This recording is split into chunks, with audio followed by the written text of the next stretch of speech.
Aha!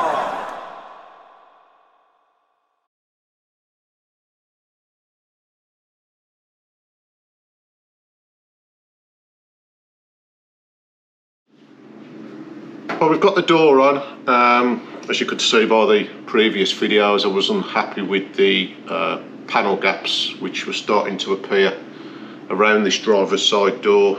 Notably, the gap along the bottom of the door to the doorstep. That's completely down to me, an error on my part.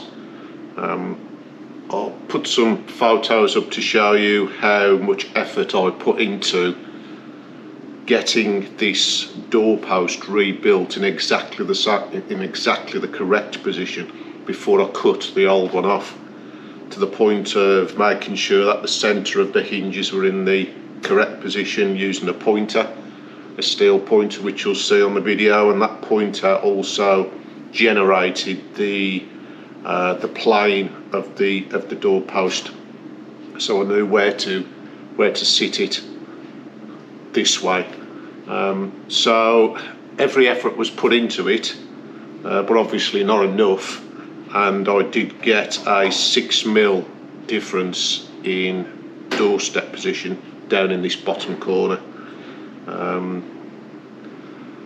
The only way I could solve that was to either start opening up all the work I'd done down in this bottom of the A-post, sills, floor pan, try and jack it up 6mm and reattach it, which would just have been impossible without considerably damaging the panels that are there and undoing a lot of work which went into that area. I could have ignored it and just got on with it.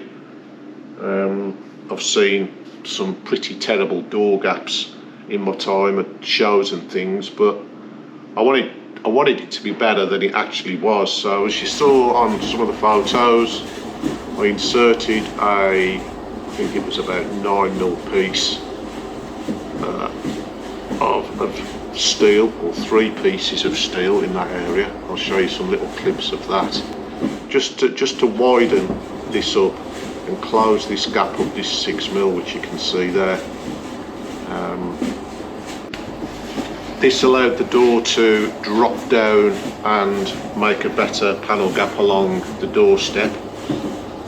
I've still got a decent waste rail line along here.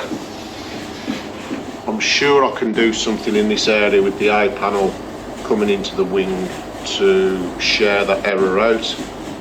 I'm sure I can just stretch, if I need to, the A-panel slightly, which I've got here.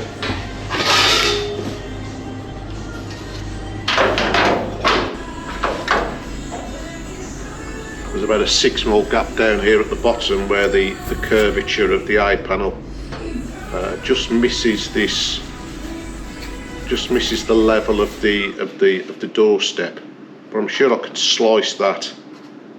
Just change the curve ever so slightly there to allow those 2 pieces to meet up, but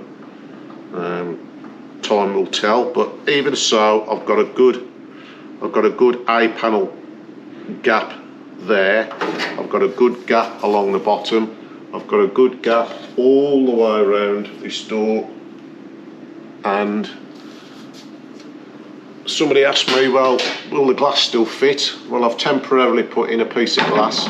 I haven't got the rubbers around the inside of this frame, but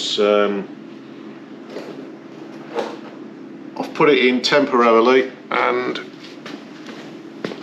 using my trusty 30mm spanner without catching the glass and exploding it.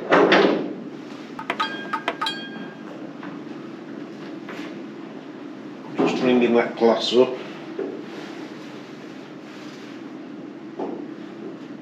And there's loads and loads of room.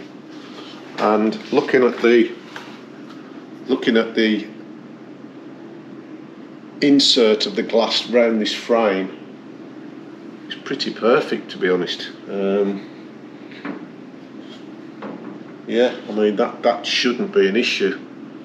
there seems to be plenty of scope in the remainder of the glass and the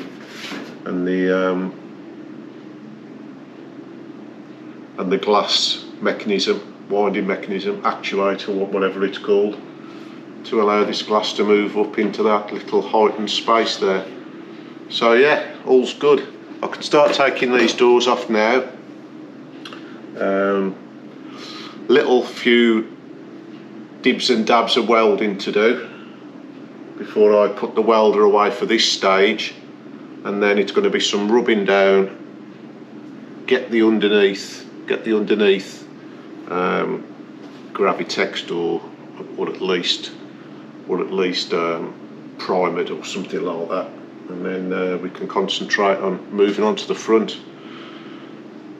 So yeah, some lessons learnt there. All I can say is you know, where do you start and end with trying to solve this problem when you've got literally nothing left of this area?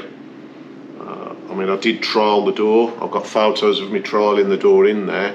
The only thing I didn't do, which was difficult to do, was bolt the doors up. I think if I'd have bolted the doors up, I may have spotted it. But yeah, there we go.